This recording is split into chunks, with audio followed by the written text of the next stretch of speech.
පෙර කරන ලද පින් නිසා සමහර අය බොහෝ ධනවත් වෙනවා. ඒ පෙර කරපු පින් නිසා. ඒ පෙර කරපු පින නිසා බොහෝ ධනවත් වුණා. ඒ ධනෙ පාවිච්චි කරලා කළ යුතු දේවල් නෙමේ බොහෝ වෙලාවට කරන්නේ නොකළ යුතු දේවල්මයි. සමහර කෙනෙක් ලක්ෂ ගණන් වියදම් කරනවා. ඒ වියදම් කරන්නේ මාලවලට, වලලු වලට, ඇඳුම් වලට, සමහර ඇඳුම්, සමහර සාරි ලක්ෂ ගණන්. එතකොට දැන් මේ එහෙම වියදම් කරලා ඇඳිව්වේ මොකේද? අසුචි කලගෙඩියක් වාගේ මේ සිරුර වටා පටලන්න. දැන් මට ඒ තරම් වියදම් කරන්න මුදල් ලැබුණේ කොහෙන්ද? මම පෙර දුන්න දාන නිසා. පෙර කරපු පින්කම් නිසා. ඊට පස්සේ තවත් හුඟක් අය ඒ පෙර කුසලයෙන් රැස් වෙච්ච ධනය වියදම් කරලා තවත් හුඟක් නොමනා දේවල්ම තමයි කරන්නේ. නැවත නැවත ධනෙ හම්බ කරන්න කියලා ඒගොල්ලෝ කරන්නේ පව් රැස් වෙන දේවල්මයි. සමහර වෙලාවට මේ රංගන ශාලා, නර්තන ශාලා, දැන් මේ දේවල් සමාජයේ ලෝකේ හැමදාම තියෙනවා. නමුත් ඒ තැනකට තව කෙනෙක් ගියහම එයා කුසල් අරන් එනවා කියලා දෙයක් නම් වෙන්නේ නැහැ. අකුසල්ම තමයි අරගෙන එන්න වෙන්නේ. ඒ කාරණාව ඒ නිසාම සඳහන් කළා. සමහර කෙනෙක් මේ සත්තු මරාගත්තා. සමහර කෙනෙක් මද්ද්‍රව්‍ය හොයාගත්තා. තවත් සමහර කෙනෙක් පරාඹුවන් හොයාගෙන ගියා. මේ පෙර පින් කරලා හම්බෙච්ච මුදල් නිසා. සමහර අය මේ ගණිකා නිවාස වගේ දේවල් ආරම්භ කළා. ලොකු මුදලක් ඕනේ. තව ඊට වඩා මුදල් හම්බ කරන්නයි මේ ලෑස්ති වෙන්නේ. ඊළඟට සඳහන් කළා තවත් සමහර අය රට පුරාම දුසිරිත් පැතිරෙව්වා. තව සමහර අය මේ සමාජ ශාලා නමින් දුෂ්චරිතාගාර හැමතැනම ඇති කළා. මේ එකක්වත් පින් කරන තැන් නෙමෙයි. හැමතැනම පව් කරන තැන්. තවත් සමහර කෙනෙක් තමන්ගේ මිල මුදල් වියදම් කරලා මේ තරුණ ස්ත්‍රීන් අඩනිරුවත් කරලා මිනිස්සු ඉස්සරහට ගෙනිල්ලා නොඑක් තැන්වල උස් ආසන හදලා ඒ අය ඒ මත නංගවලා ප්‍රදර්ශනය කළා. ඒ නිසා කිව්වා රූපරාජිනියන් කියලා. නමුත් ඒ ප්‍රදර්ශනය කරන්න ඒ සඳහා ලොකු මුදලක් වියදම් කළා. බොහෝ දෙනාගේ රාගයයි කාමයයි ඇවිස්සෙන විදිහට ඒගොල්ලෝ සැරසුවා. ඒ කරුණ තමයි මෙතන මේ සඳහන් කරන්නේ පෙර පින් කරලා ලබාගත් ධනස්කන්ධය. මොනවා කරලා ලැබුණද කියලා ඒගොල්ලෝ හිතුවේ නෑ. නමුත් එදා පින් කරලා ලැබිච්ච ධනය අද නිරේට යෑම උදෙසා පාවිච්චි කරනවා. අවබෝධ කළේ නෑ මොකක්ද මේකෙන් කරන්න ඕනේ. එදිනෙදා කෙනෙකුට ජීවත් වෙන්න අවශ්‍ය නිවහනක් තියෙනවා.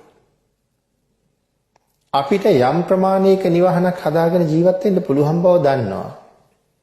නමුත් ප්‍රමාණය ඉක්මවලා කෝටි ප්‍රකෝටි ගණන් වියදම් කරලා මහ විශාල මාලිගාවල් වගේ දේවල් හදනවා. සාමාන්‍යයෙන් සැප පහසුවෙන් ගමන් කරන්න පුළුවන් යාන වාහනක් තියෙනවා. නමුත් සාමාන්‍ය කෙනෙකුට හිතා ගන්න බැරි මහ විශාල මුදල් වියදම් කරලා ලබා ගන්න යාන වාහනක් තියෙනවා. එහෙම දේවල් සමහර වෙලාවට කෙනෙකුට ලැබෙන්නේ සංසාරේ පින් කරපු නිසාමයි. නමුත් මම සසර පින් කරලා උපයාගත්ත මුදල් මට ලැබිච්ච මුදල් ඒක එක්කෙනා පින් කරපු හැටියට ලැබෙන හැටි තියෙනවා. සමහර මව්පියෝ දුක් විඳලා ජීවිතයේ අවසාන කාලෙ කිට්ටු වෙනකොට හිතාගන්න බැරි තරම් මහ ධනවතුන් බවට පත් වෙනවා. කෝටිපතියන් ප්‍රකෝටිපතියන් බවට පත් වෙනවා. හැබැයි ඒගොල්ලෝ එතෙන්ට එන්න මහ ගොඩාක් දුක් විඳා. ඊට පස්සේ ඒගොල්ලන්ට දරුවෝ ඉන්නවා. හැබැයි අම්මා තාත්තා විඳපු දුක අල්ප මාත්‍රයකින්වත් ඒ දරුවන්ට විඳින්න වෙන්නේ නැහැ. මව්පියෝ මැරිලා යනවා. කෝටි ගණන් මිල මුදල්, ගෙවල් දොරවල් වාහන අරගොල්ලන්ට නිකම්ම අයිති වෙනවා. ඒ කියන්නේ ඒ මව්පියන්ට වඩා ඒ දරුවෝ මහ පුදුම විදිහට පින් කරපු අය. දැන් ඒගොල්ලන්ට තියෙන එක පවත්වගෙන යන්න.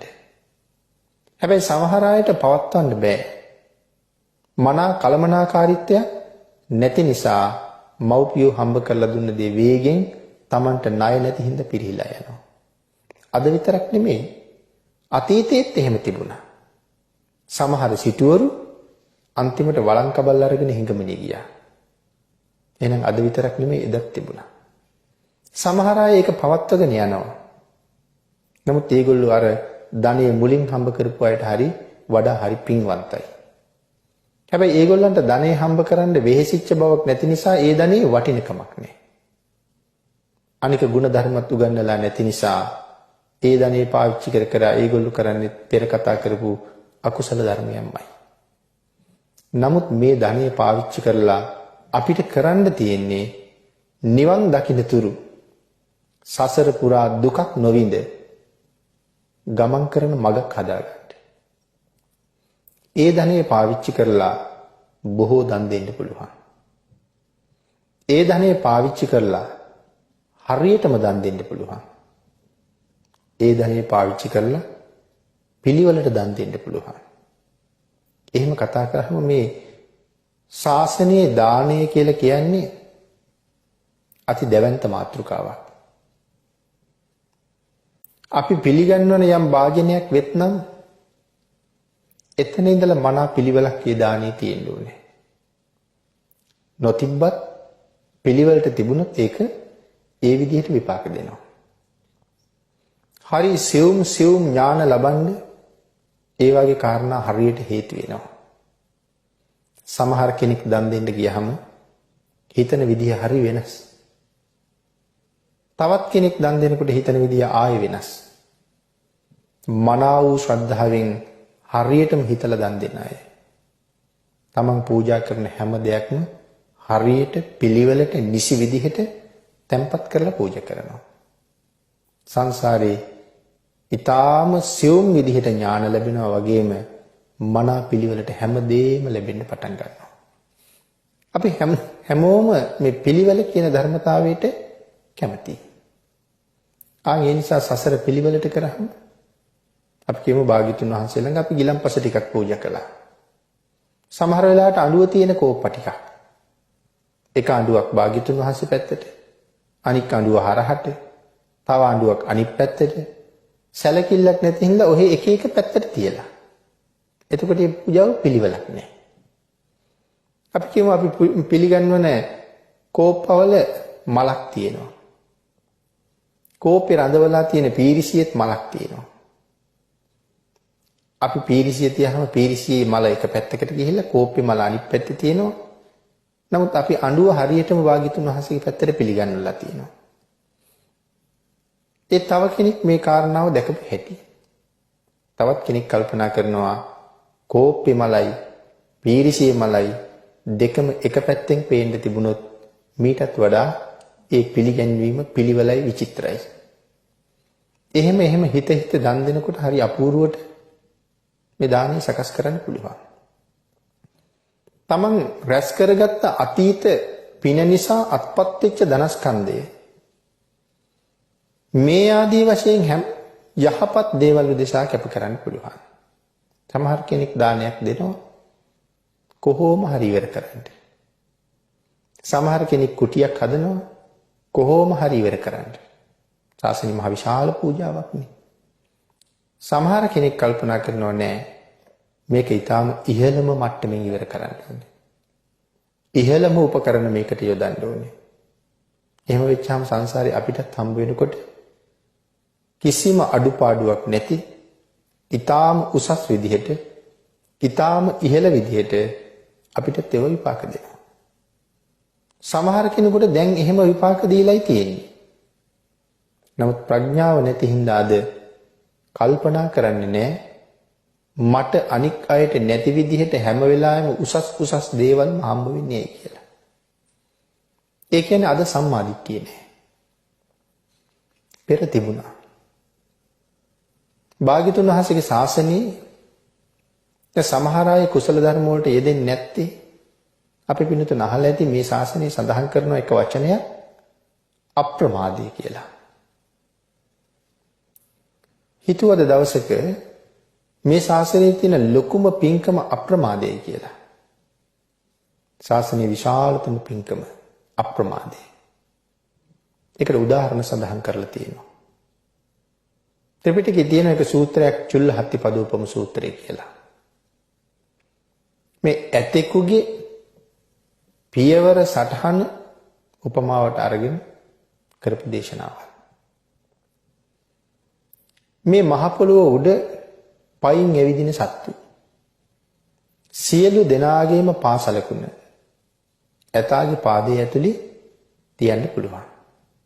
අනික හැමෝගෙම පාද ඇතාගේ පාදයට වඩා කුඩයි.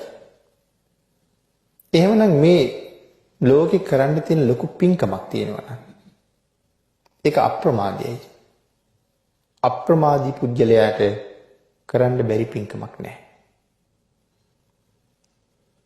දෙවියන් අතර, බඹුන් අතර, මිනිසුන් අතර, නැත්නම් මිනිස්සු, දිව්‍ය, බ්‍රහ්ම මේ සියලු දෙනා අතර ඉන්න උත්තම මානුෂික රත්නයට අපි කියන්නේ සම්මා සම්බුද්ධ කියලා. ඒ සියලුම සත්වයන් අතර උතුම්ම කෙනා. ඊළඟට සඳහන් කළා අපි මේ ලෝකේ කරන සියලුම පින්කම් අතර ඉහළම පින්කම අප්‍රමාදය කියලා. සියලු සත්‍යයන් අතර භාග්‍යතුන් වහන්සේ උතුම්, සියලු කුසල කර්මයන් අතර අප්‍රමාදී උතුම්. එහෙමනම් පෙර පින් කරලා හම්බෙච්ච ධනස්කන්ධය පාවිච්චි කරලා අප්‍රමාදීව රැස් කරගන්න තියෙන්නේ කුසල ධර්මයන්මයි. කුසල් කරන්න හැම වෙලාවෙම අප්‍රමාදී විය යුතුයි කියන කාරණාවයි අපි භාග්‍යතුන් වහන්සේ මේ සඳහන් කරලා තියෙන්නේ. සබ්බධන ධම්මධන ජිනාති දුර්ලභව ලැබූ වටිනා මනුස්ස ජීවිතේ අපට සිදු කර ගැනීමට හැකි